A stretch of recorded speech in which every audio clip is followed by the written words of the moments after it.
રતિલાલભાઈનો છોકરો હોસ્ટેલમાં રહીને અભ્યાસ કરતો હોય છે. રતિલાલભાઈને અચાનક એક અજાણ્યા વ્યક્તિનો કોલ આવે છે.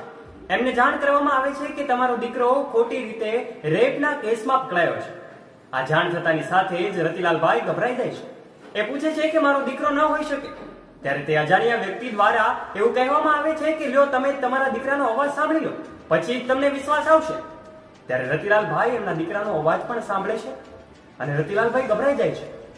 સામેવાળી વ્યક્તિ એમ કહે છે કે હજુ આ મામલો કેટલાક લોકો સુધી પહોંચ્યો નથી, હજુ આ વાત આપણા પૂરતી સીમિત રહી જાય, માટે તાત્કાલિકના ધોરણે જો તમારે આ મામલો કેસ દબાવી દેવો હોય તો 3 લાખ રૂપિયા અત્યારે જ મોકલી આપો.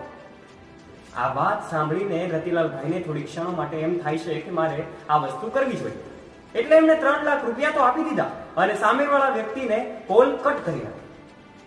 હવે સાંભળજો, થોડી વાર પછી રતિલાલભાઈના પત્નીને આ બાબતની જાણ થાય છે, એટલે એમનાથી રહેવાતું નથી. તેઓ ગભરાઈ જાય છે અને તેમના દીકરાને કોલ કરે છે.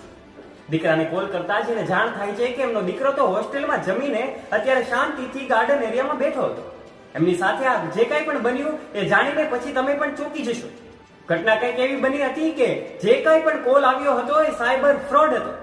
આજે આપણે જાણીએ છીએ આ જનરેશન એઆઈ ની જનરેશન છે. એઆઈ થી રતિલાલભાઈના દીકરાનો અવાજ બનાવવામાં આવે છે અને આવી રીતે ખોટી રીતે એમની પાસેથી 3 લાખ રૂપિયા પડાવી લેવામાં આવે છે.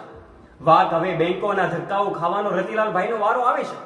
બેંકોએ પણ હાથ ઊંચા કરી દીધા હતા, કારણ કે આ રતિલાલભાઈએ આપેલા 3 લાખ રૂપિયા કેટલાય ખાતાઓમાંથી ફરીને એ વિદેશમાં પહોંચી ગયા હતા અને જે વ્યક્તિ ફ્રોડ કરનારો હતો એ પણ વિદેશનો હતો.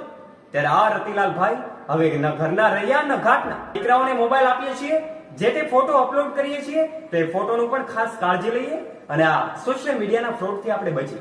આ વિશે આપનું શું કહેવું છે? તમારો મત કમેન્ટ બોક્સમાં કમેન્ટ કરીને અમને જરૂરથી જણાવજો. વિડીયો ગમ્યો હોય તો વિડીયોને લાઈક કરીને તમારા ફ્રેન્ડ્સ સાથે શેર પણ અવશ્ય કરજો. Thank you.